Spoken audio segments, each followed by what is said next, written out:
अभिनंदन, आभार और बहुत बहुत स्वागत है दोस्तों रियल न्यूज़ नाम के इस न्यूज़ वाले यूट्यूब चैनल पर।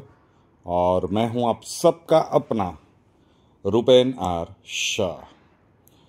क्षमा प्रार्थी हूं कि कुछ ऐसी शारीरिक परिस्थिति बन गई है कि वीडियो सीधा बैठना अभी थोड़ा सा पॉसिबल नहीं है।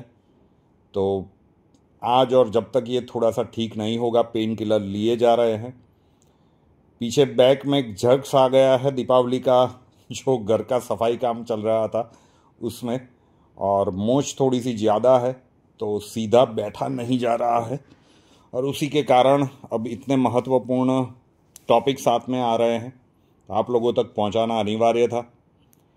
तो इसे थोड़ा सा आपको असहजता होगी, लेकिन इतना विश्वास है कि अब जो विश्लेषण आप सुनने के लिए जाएंगे तो उसमें से बहुत सारे घटनाक्रम ऐसे होंगे कि जो आपको आश्चर्यचकित भी कर देंगे और हमारे एनएसए अजीत डोवाल साहब के ऊपर हर भारतीय का गर्व और भी ज़्यादा बढ़ जाएगा। 26 साल पुराना बदला ले रहे हैं अजीत डोवाल साहब पाकिस्तान से। जी बिल्कुल भी मैं अतिशयोक्ति में नहीं बोल रहा हूँ। आप चाहें तो जाके सर्च कर सकते हैं। और अभी जो एक रीसेंट बुक आई है, जो हमारे मतलब इंटेलिजेंस डिपार्टमेंट के एक बड़े अधिकारी थे, मैं उनका नाम भूल रहा हूँ, उनमें भी उन्होंने ये सारी बातें कही हुई है। तो 1999 का वो वर्ष था जब सेबी के बड़े अधिकारी थे अजीत डोवाल साहब। अटल बिहारी वाजपेयी जी की सरकार थी और उस समय पे नेपाल से एक प्लेन उड़ता है IC-184, उसे हाईजैक कर लिया जाता है।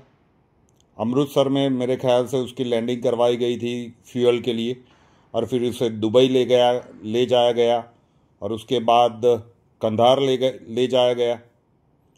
और जिस प्रकार का वातावरण बना था, उन्होंने डिमांड रखी थी कि आतंकी मसूद अजहर के साथ और ज़्यादा आतंकियों को छोड़ा जाए।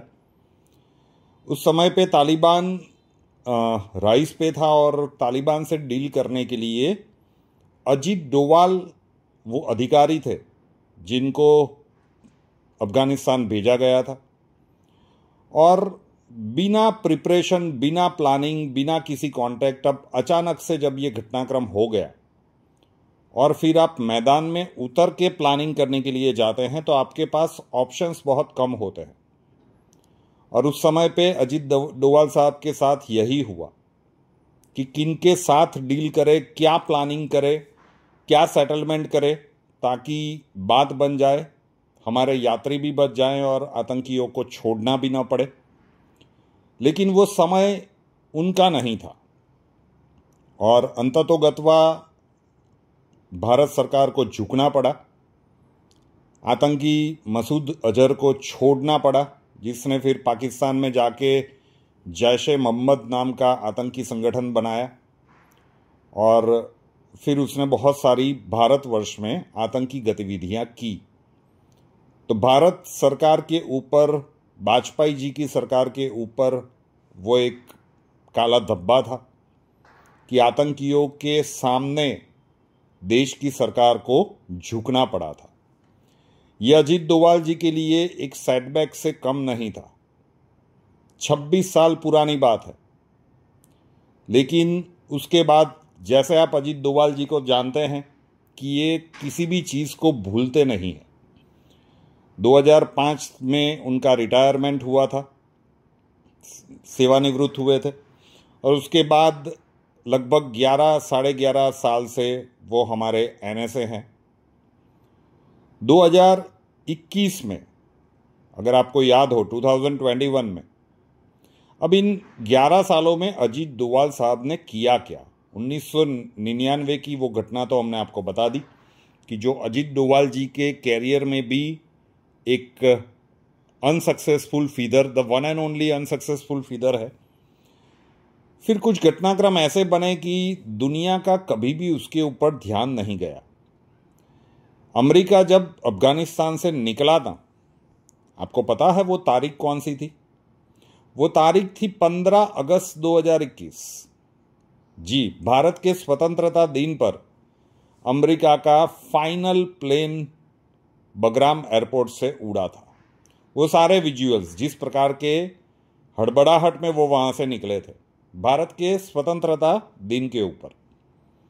और उस समय पे खबरें ये आई थी कि भारत ने अपनी एम्बेसी अफगानिस्तान में क्लोज कर दी है क्योंकि तालिबान तेजी से आ रहा था। ये वही तालिबान है कि जिसके साथ 1999 में डील कैसे की जाए उसके बारे में अजीत डोभाल साहब को बिल्कुल कोई भी उनके पास क्लू नहीं था। तो खबरें यही चली थी कि भारत के सारे जो डिप्लोमेट्स थे, मतलब राजद्वारी थे, वो ऑफिस को क्लोज करके दिल्ली आ गए थे। और फिर घटनाक्रम चलता गया। वो तारीख 15 अगस्त थी, भारत का स्वतंत्रता दिन था। अब संयोग भी हो सकता है, लेकिन उसके बाद भारत ने अफगानिस्तान से रिश्ते अच्छे बनाने शुरू किए तालिबान सरकार के साथ। तालिबान सरकार जिसे कोई मान्यता नहीं देता था, भारत सरकार ने कोविड के टाइम पे वैक्सीन्स भेजी वहाँ पे। वैसे बहुत सारे देशों को हमने वैक्सीन भेजी थी, तो अफगानिस्तान को भी भेजी गई। बहुत सारा अनाज अफगानिस्तान भेजा गया। तालिबान के साथ कॉन्स्टेंटली अजीत डोभाल साहब अपने रिलेशंस बढ़ाते गए। तो ये जो कुछ भी आप देख रहे हैं ना अभी, ये ऑपरेशन सिंदूर पार्ट 2 ही चल रहा है। ये अगर हम कहें तो अतिशयोक्ति नहीं है, क्योंकि 1999 की वो असफलता का जो बोझ था वो अपने सर के ऊपर से अजीत डोभाल साहब कम करना चाहते थे।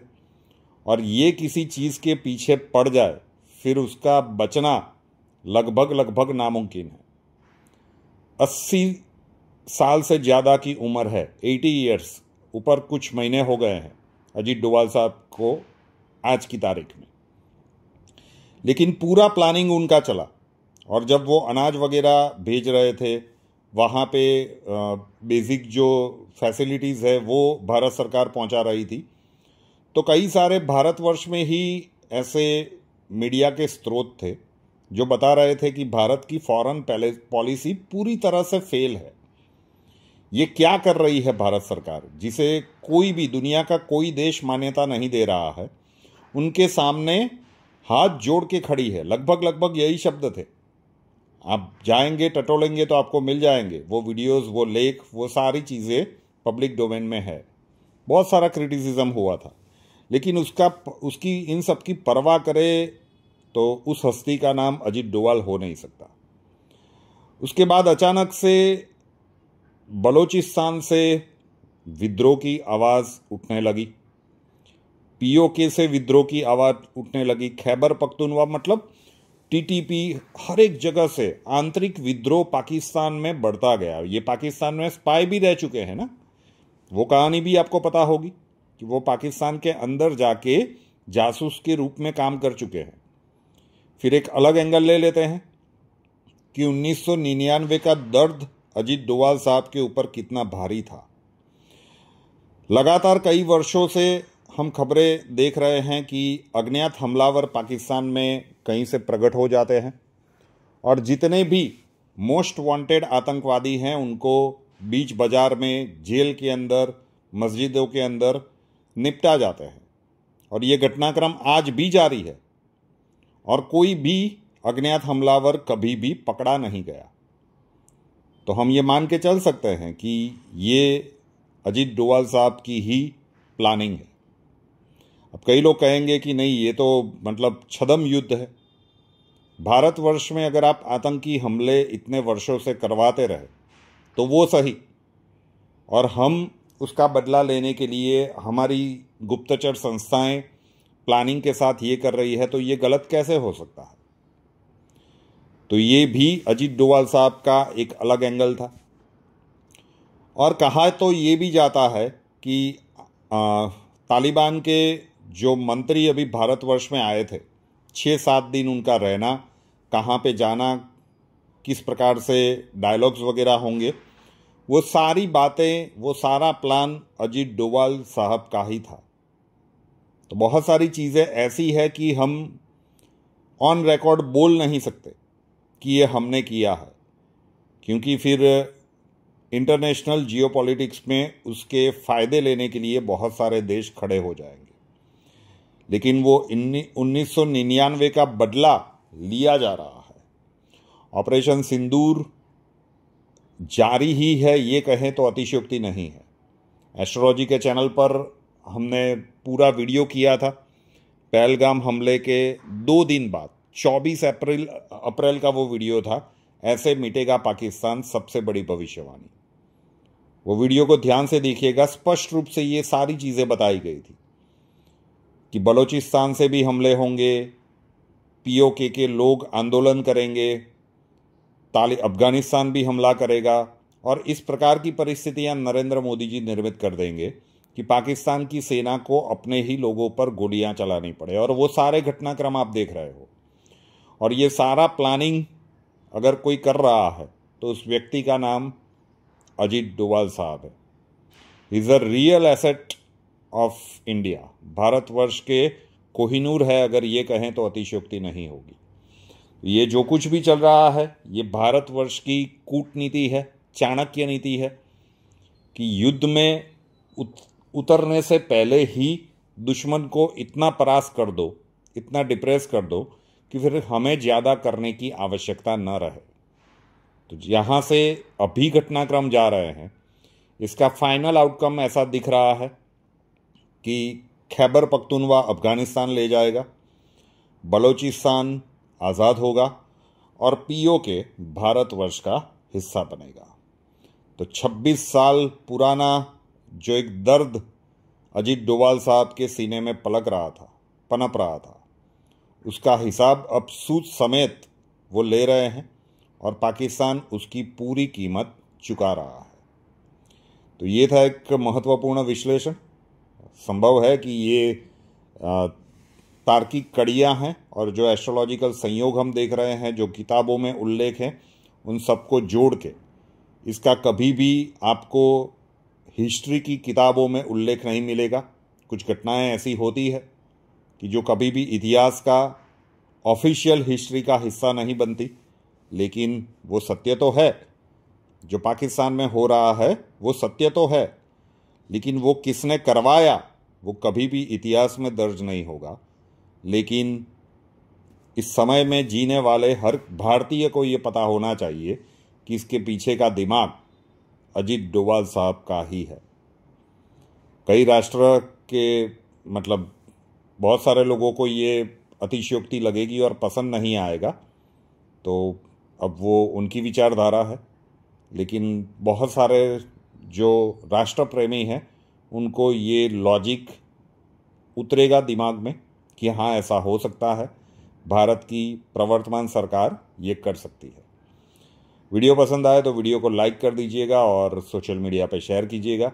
रियल न्यूज़ नाम के इस न्यूज़ चैनल को अभी तक सब्सक्राइब नहीं किया है तो कर लीजिए, साथ वाला बेल आइकॉन दबा दीजिए और उसके बाद 3 ऑप्शंस आएंगे, ऑल के ऊपर क्लिक कर दीजिए ताकि हर नए वीडियो की नोटिफिकेशन आपको सबसे पहले मिलती रहे।